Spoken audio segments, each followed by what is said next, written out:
നവതി ആഘോഷിക്കുന്ന മാർത്തോമ മെത്രാപ്പൊലീത്ത തിരുമേനിക്ക് 97ാമത് മാർത്തോമ സ്റ്റുഡൻസ് കോൺഫറൻസിൻ്റെ അനുമോദനങ്ങളും ഭാവുകങ്ങളും അർപ്പിക്കുന്നതിൽ അതിയായ സന്തോഷമുണ്ട്. യുവജനങ്ങളെ സംബന്ധിച്ചിടത്തോളം അദ്ദേഹം വളരെയധികം വെല്ലുവിളി ഉയർത്തുന്ന ഒരു വ്യക്തിത്വത്തിൻ്റെ ഉടമയാണ്. വ്യതിരക്തത അദ്ദേഹത്തിൻ്റെ മറ്റൊരു പ്രത്യേകതയാണ്. വ്യത്യസ്തമായി ചിന്തിക്കുന്നതിനും വ്യത്യസ്തമായ ചിന്താഗതികൾ ഉണർത്തുന്നതിനും അദ്ദേഹത്തിന് എല്ലായ്പ്പോഴും കഴിയുന്നുണ്ട്. വ്യത്യസ്തമായ ഒരു ആവിഷ്കരണ രീതി തന്നെ വേണമെങ്കിൽ മാർക്രിസോസ്റ്റം സ്റ്റൈൽ എന്ന് പറയത്തക്കവണ്ണം അദ്ദേഹത്തിൻ്റെ അവതരണ ആവിഷ്കരണ രീതി മറ്റെല്ലാവരിൽ നിന്നും വളരെയധികം വ്യത്യസ്തതയുള്ളതാണ്. മാർത്തോമ സ്റ്റുഡൻസ് കോൺഫറൻസ് സംബന്ധിച്ചിടത്തോളം എല്ലാ കാലത്തും തിരുമേനി സ്റ്റുഡൻസ് കോൺഫറൻസിൻ്റെ ഒരു സ്നേഹിതനും ഒരു നേതാവും പങ്കാളിയും കൂട്ടാളിയും എല്ലാമായിരുന്നിട്ടുണ്ട്. അദ്ദേഹത്തിൻ്റെ കഴിഞ്ഞ കാലത്തെ നേതൃത്വത്തെയും സംഭാവനയും ഓർത്ത് ദൈവത്തെ സ്തുതിക്കുന്നു. തുടർന്നും ദീർഘനാൾ യുവജനങ്ങൾക്ക് പ്രേരണയും പ്രചോദകവും വെല്ലുവിളിയുമായി അദ്ദേഹം നിലനിൽക്കട്ടെ എന്ന് പ്രാർത്ഥിക്കുകയും ആശംസിക്കുകയും ചെയ്തുകൊണ്ട് നവതിയുടെ നിറവിൽ നിൽക്കുന്ന മെത്രാപ്പൊലീത്ത തിരുമേനിക്ക് ദൈവാനുഗ്രഹങ്ങൾ നിറവായി ഉണ്ടാകട്ടെ എന്ന് വീണ്ടും സ്റ്റുഡൻസ് കോൺഫറൻസിൻ്റെ പേരിൽ ഞാൻ ആശംസിക്കുന്നു.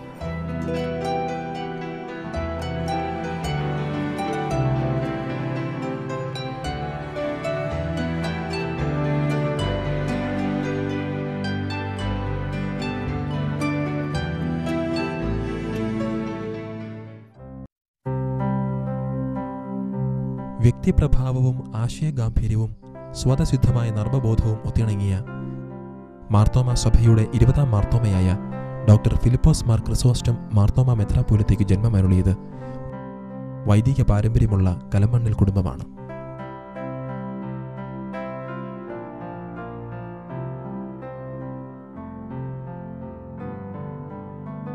മാർത്തോമ സഭ വികാരി ജനറലായിരുന്ന ദിവ്യശ്രീ KE ഉമ്മൻ കശീശയുടെയും കാർത്തികപ്പള്ളി നടുക്കേ വീട്ടിൽ കുടുംബാംഗമായ ശോശാമയുടെയും പുത്രനായി 1918 ഏപ്രിൽ 27 ജനിച്ചു. നാട്ടിൽ ഫിലിപ്പ് ഉമ്മൻ ആയിരുന്നുവെങ്കിലും വീട്ടിൽ അദ്ദേഹം ധർമ്മിഷ്ഠനായിരുന്നു. സുവിശേഷ പ്രവർത്തനത്തിൽ ജീവിത സാഫല്യം കണ്ടെത്തിയ ഫിലിപ്പ് ഉമ്മൻ കർണാടകത്തിലെ അങ്കോലയിൽ മിഷനറി പ്രവർത്തനങ്ങളിൽ കാലെടുത്തു വെച്ചു. തുടർന്ന് ബാംഗ്ലൂർ UTCയിൽ വേദശാസ്ത്ര പഠനം നടത്തി. 1944 ജനുവരി 1 ശമാശനായും ജൂൺ 3 കശീശയായും സഭാ ശുശ്രൂഷയിൽ പ്രവേശിച്ചു.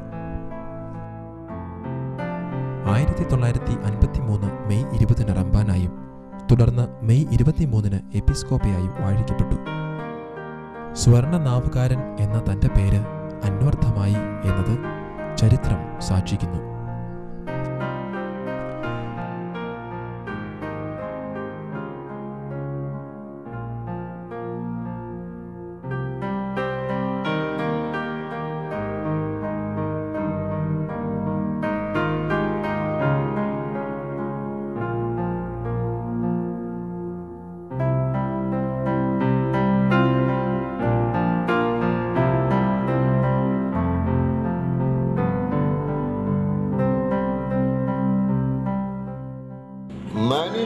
മനുഷ്യനാകുന്നത് ഈശ്വരനുമായുള്ള ബന്ധത്തിൽ ദൈവത്വത്തിലാണ് മനുഷ്യത്വം സ്ഥിതി ചെയ്യുന്നത്.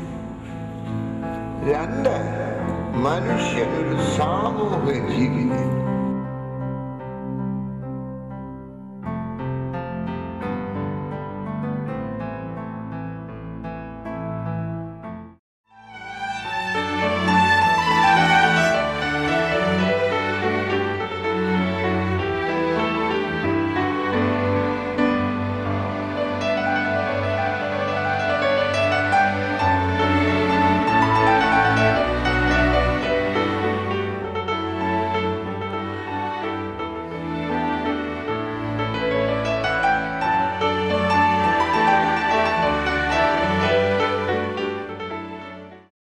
പല കാരണങ്ങളുടെ കൂടുതൽ സ്റ്റുഡൻസ് കോൺഫറൻസും എൻ്റെ ആത്മീയ ജീവിതത്തിലും എൻ്റെ സഭാ ജീവിതത്തിലുമൊക്കെ എന്നെ വളരെയധികം സഹായിക്കുകയും ശക്തീകരിക്കുകയും തൽപരനാക്കുകയും ചെയ്തിട്ടുള്ളതാണ്.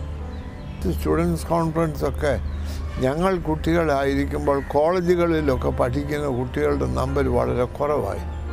ഇപ്പോൾ ഇവിടെ ഉള്ളതുപോലൊന്നുമില്ല. അന്ന് ആലുവ കോളേജിലാണ് ഞങ്ങൾ പഠിച്ചത്. ചങ്ങനാശ്ശേരി കോളേജ്, ആലുവ കോളേജ്, ഇത് പിന്നെ തിരുവനന്തപുരത്ത് കോളേജ്, ഇതൊക്കെ കേരളത്തിൽ കോളേജുകളുണ്ടായിരുന്നു. അതുപോലെ തന്നെ ഇപ്പോഴത്തെ പോലെ ധാരാളം കുട്ടികൾ പഠിക്കുന്നില്ലായിരുന്നു. അന്ന് കുട്ടികളുടെ ഇടയിലെ പ്രവർത്തനങ്ങൾ വളരെ ചുരുക്കമാണ്. ഞങ്ങൾ പഠിക്കുമ്പോൾ SCM ഒക്കെ അങ്ങോട്ട് ആരംഭിച്ചിട്ടേ ഉള്ളായിരുന്നു. അതുകൊണ്ട് സ്റ്റുഡൻസ് കോൺഫറൻസ് കോളേജ് വിദ്യാർത്ഥികളുടെ ഇടയിൽ ഒരു വലിയ പ്രത്യേക സംഘടനയായിരുന്നു. അങ്ങനെ ഒരു സഭയും വിദ്യാർത്ഥികളുമായുള്ള ഒരു ആഴമായ ബന്ധത്തിന് ഈ സ്റ്റുഡൻസ് കോൺഫറൻസ് സഹായിക്കുമായിരുന്നു. വിദ്യാർത്ഥികളെ സഭാ പ്രവർത്തനത്തിലേക്ക് ഉത്സുകമാക്കുന്നതിന് പ്രത്യേകം അതിൻ്റെ നേതാക്കന്മാർ ശ്രദ്ധിക്കും. അന്ന് ധാരാളം കോളേജ് അധ്യാപകർ, ആലുവ കോളേജിൽ നിന്ന് Ittira sir, CP Mathew sir, Andrew sir, അങ്ങനെയൊക്കെ ഉള്ളവർ, മദ്രാസ് ക്രിസ്ത്യൻ കോളേജിൽ പഠിപ്പിച്ചുകൊണ്ടിരുന്ന ടൈറ്റസ് വർഗീസ് സാറ്, അങ്ങനെ KE നൈനാൻ സാർ മജുറയിൽ നിന്ന് കേരളത്തിൻ്റെ ഉള്ളിലും വെളിയിലുമായിട്ട് കോളേജ് വിദ്യാഭ്യാസത്തിൽ ഏർപ്പെട്ടിരുന്ന നേതാക്കന്മാർ ഇതിൻ്റെ നേതാക്കന്മാരായിരുന്നിട്ടുണ്ട്. സഭയുടെ നേതാക്കന്മാർ, തിരുമേനിമാരും, മാമനച്ഛൻ, ഉമ്മനച്ഛൻ, ഇങ്ങനെയൊക്കെയുള്ള ആളുകളുമൊക്കെ നേതൃത്വം നൽകുമായിരുന്നു. ഇന്നത്തെ യുവജനങ്ങളോടും മറ്റുള്ളവരൊക്കെ ഒരു സന്തോഷമേ ഉള്ളൂ, ദൈവരാജ്യം സമീപമായിരിക്കും, മാനസാന്തരപ്പെട്ട് ദൈവത്തിൽ വിശ്വസിക്കും.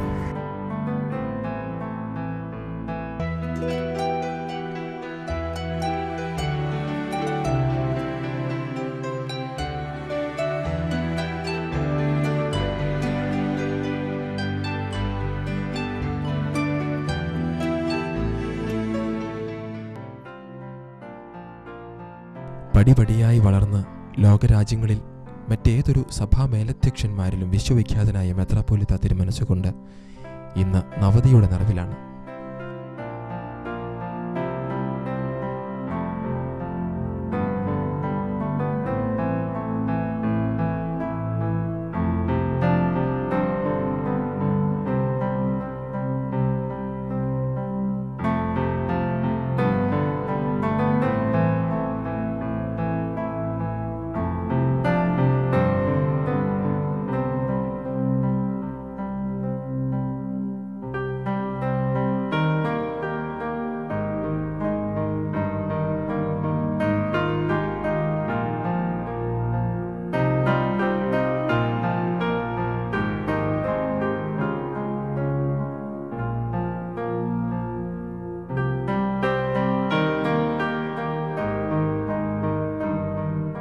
തിരുമനസ്സിൻ്റെ നവതി സഭയുടെ മാത്രമല്ല, ആഗോള സഭയുടെയും ആഘോഷമാണ്.